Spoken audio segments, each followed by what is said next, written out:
My goal today is to bring out what I take to be the core principles of modern Catholic social doctrine, and then make some observations about how the circumstances of their formulation have changed, and how we should think about them in relation to our social and political realities of today.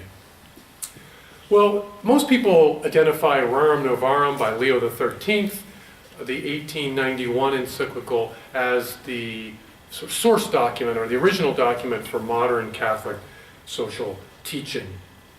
And in Rerum Novarum, Leo XIII identified two different dangers facing modern industrial society. One is a kind of selfish indifference to the needs of others. Selfish indifference, especially on the part of those who own industrial corporate concerns that really got going in the late 19th century. And the other is the danger of a collectivist response that to this selfish individualism, this selfish indifference, a collectivist response that absorbs the individual worker into a larger mass. And so we see that in probably the most important part of the document, a very subtle analysis of the importance of private property. Leo XIII brings out the need for both, the human person needs both independence. Private property is provides a secure basis for each of us to pursue our individual life projects, and for us to provide for our families and have some independence. But at the same time, private property is, and the economic activity is an important location for social cooperation. And I think this stems from the fact that, and this gets developed in Catholic social doctrine, that human dignity has two poles. On the one pole is, core element of human dignity is freedom, and so we need to have scope for in our lives to pursue our own projects and our own initiatives, so there has to be room for human freedom. But human dignity also has a second dimension, which is the need for human solidarity.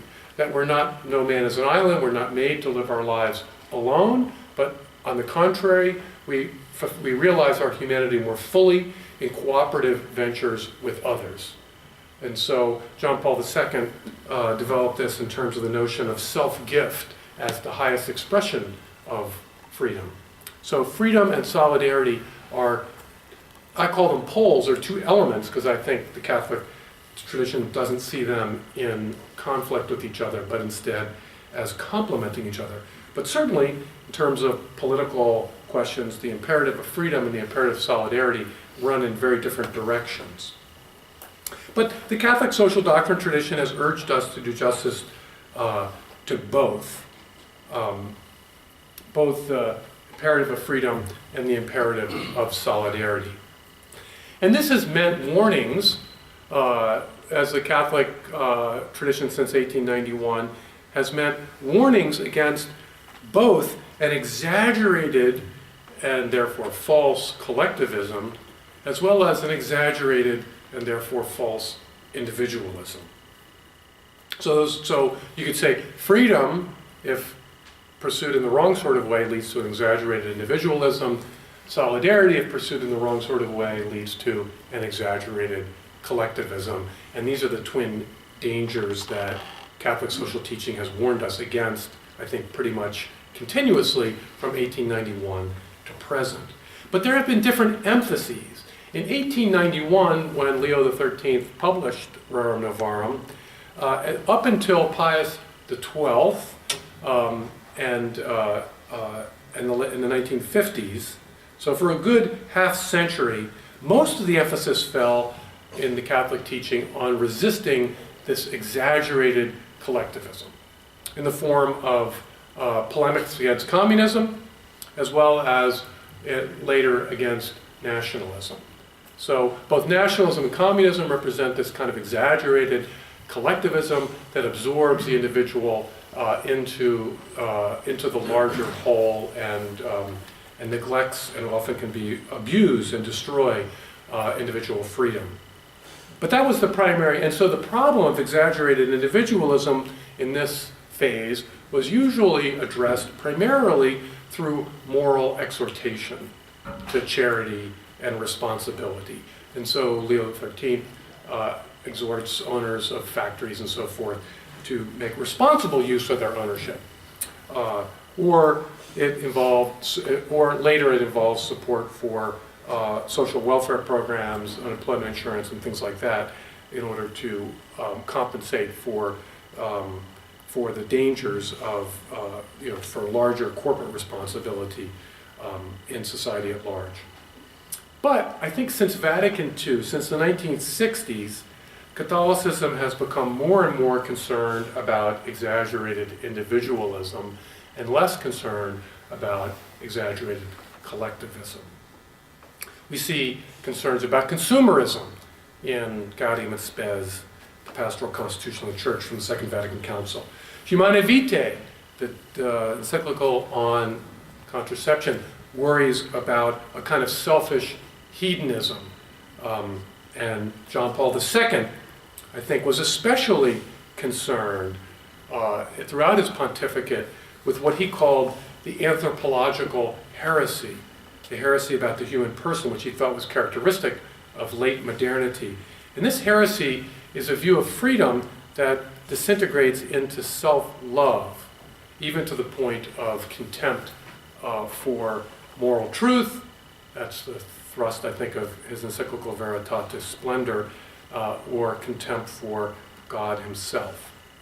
And so this anthropological heresy, this sense that our human dignity really is us being able to do what we want, becomes more and more the focus of Catholic social teaching. Now, his experiences in Poland, obviously, made him sensitive to the dangers of exaggerated collectivism. He had no illusions about the kind of damage that the collectivist enterprises of socialism did to the human person and the kind of crimes against the human person that were perpetrated in its name. But I think he recognized that the threat of collectivism was receding, and it was the threat of individualism that was the incoming tide in late modern culture. And I think that both Pope Benedict and Pope Francis carry forward this emphasis on the dangers of exaggerated individualism more so than exaggerated collectivism. The dictatorship of relativism, I think, should be seen as a strategy to keep moral truths at bay so that we can be free to do as we please. This is this false view of freedom that John Paul II was so concerned about.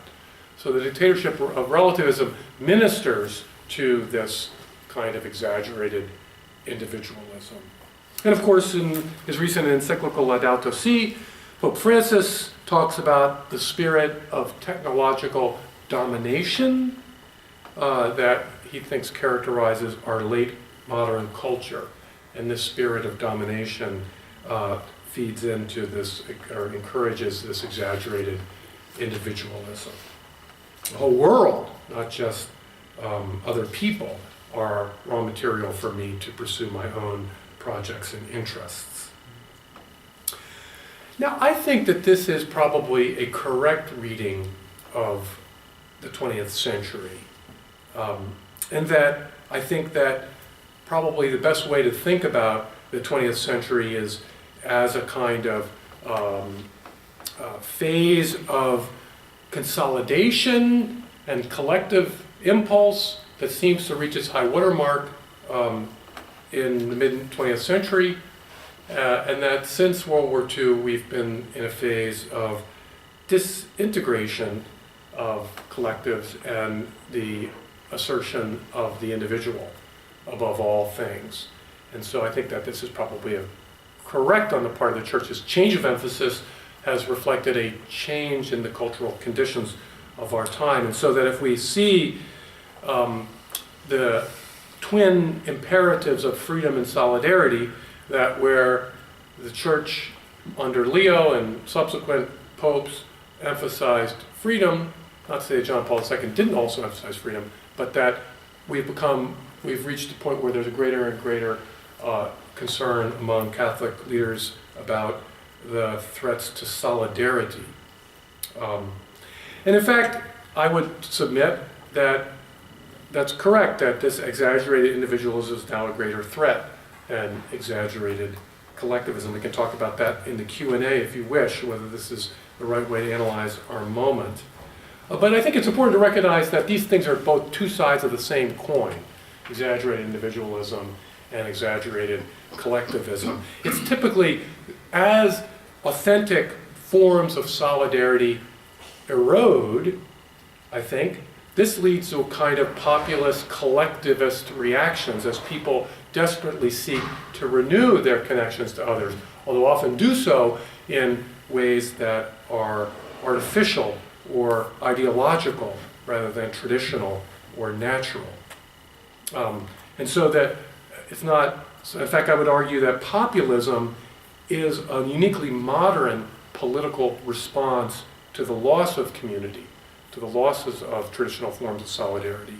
It's a kind of uniquely modern and ideological form of solidarity, and therefore has some elements that are healthy, but could easily become a very unhealthy and artificial form of solidarity, and therefore very destructive. But I think it's especially right to see exaggerated individualism as our problem, because if we look at our moment, I think it's fair to say that we live in a dissolving age, not a consolidating age. That marriage and the family are in decline. The fundamental human experience of solidarity is the marital bond and the familial bond, and that this is very much in decline in the West. Local institutions have weakened, especially in poorer communities, so that in a place like Baltimore, Maryland, I think where there were riots last year, there are very few functional local institutions. Even the churches have receded in many of these communities. Local economies are absorbed and swallowed up by the global economy, which has its own consolidating function, but it doesn't tend to promote solidarity. Mass migration today threatens to transform national identities. And I think that this is another way in which we feel the power, or we feel the dissolution of stable things. And all of this atomizes people. All of these dissolving tendencies atomize people because they erode natural forms of solidarity. And I think if we look around, I think we could, even if we examine our own selves, I think we could say that we tolerate fewer and fewer unchosen obligations. I would argue that solidarity is primarily the experience of unchosen obligation. These are obligations that we don't elect, but obligations that come upon us by virtue of our relations to others. Just think about having children. Many people do not want to take on that obligation. Or we now view children as a choice. So children are not an unchosen obligation, but a chosen obligation, I think, for the first time in human history for the majority of the population in the United States. People have always chosen not to, people that have religious orders and so forth, or for other reasons, but at a mass level, I think it's unprecedented for people to regard children as a choice. And I think it just speaks to this dissolving quality of our time. It epitomizes for me this dissolving quality of our time. Now, John Paul II thought we needed to address the anthropological heresy at the root, and we had to get our view of the human person on a proper footing. I guess that might reflect a philosophy professor's view of things. It's certainly true, that would be a good thing, but I'm more, maybe more practically oriented and think that we have to address things at a slightly different level. And the first is a little bit of self-examination. I think the church herself needs to recognize that she participates in the exaggerated individualism of our time, adds to the exaggerated individualism of our time. Human rights has been a big priority for the Catholic Church since the end of World War II. But that it's important to realize that this is a priority that accentuates the individual. The human rights are by and large designed to protect us from communal forms, collective forms, solidarity. In other words, if a solidarity that would compromise our human rights. And so it tends to atomize. Human rights tends to atomize, and it tends to set the individual over and against the community. The notion of a world governing authority, which has been very much desired by the Vatican, certainly since John the 23rd, has the perverse effect of weakening natural forms of authority. It's hard to imagine a more artificial form of collective action than a global one, as opposed to more local or more natural forms of authority. And then Pope Francis's revolutionary persona, I think, contributes to this atomizing quality of our time, that he has a kind of anti-institutional cast of mind that tends to weaken inherited forms of solidarity also, or participates in what I would call the sort of antinomian spirit of the second half of the 20th century that has, I think, contributed to this kind of exaggerated individualism. But I don't want to end on a kind of critical note. It seems to me the Catholic tradition has two resources within its own social teaching that I think help us meet the challenge of exaggerated individualism without courting the dangers of an exaggerated collectivism. And they are subsidiarity and preferential option for the poor. Subsidiarity, one of those big words that argues, or it's a principle that we ought to order our collective life at the lowest possible level, or with the most immediate possible authority. And this is not just an appeal to efficiency, as if I'm the most likely person to know the needs of my children, or that the town council is the most likely to know the best place to locate the city park, or how to run the local schools. It's not just an argument for efficiency. It's an argument that the human person, human dignity, requires free action in pursuit of a common good. And so that the principle of subsidiarity creates space for human beings to do what their human freedom naturally wants them to do, which is to venture projects, not on behalf of themselves, or not on behalf of themselves only, but on behalf of the collective, on behalf of the unit that they are in solidarity with. The family, local community, the nation. There are different levels of solidarity that we all experience. We want to use our freedom in order to contribute to promote the common good of that social unit. Family, sodalities, local governments, and so on and so forth. I think this is hugely important. We need to renew these forms of solidarity in our society as not as feel-good, I'm glad we share this in common, but instead, shoulder to shoulder, let's solve these problems together. And not just let's vote for someone who will solve them for us, but let's solve these problems together. It's very empowering. It's a very powerful experience of uniting freedom with solidarity, uniting our free agency with our service to others. And then the second is preferential option for the poor. It's a more radical dimension of Catholic social teaching. I think subsidiarity is, can be argued for on natural law grounds. Preferential option for the poor is an evangelical dimension of Catholic social teaching. But it's a mode of soul, but clearly it doesn't require much imagination to recognize that it's a mode of social involvement that breaks the grasp of self-love and the natural preference of the strong to pursue their own interests at the expense of the weak. Preferential option for the poor calls us to break the bonds, break the grip of self-love, and pursue the interests of those who have nothing to give us in return, but only for their sake. So, in conclusion, it seems to me that Catholic social doctrine is right in its shift in emphasis, that exaggerated individualism and the disillusion of natural forms of solidarity is the problem of our time. I think that the Church hasn't done enough self-examination as to its own contribution to this exaggerated individualism, but that we have at our disposal, certainly the Church has at her disposal, two very powerful principles that we can make focal points as we engage in our political lives in this time and in this place. Thank you.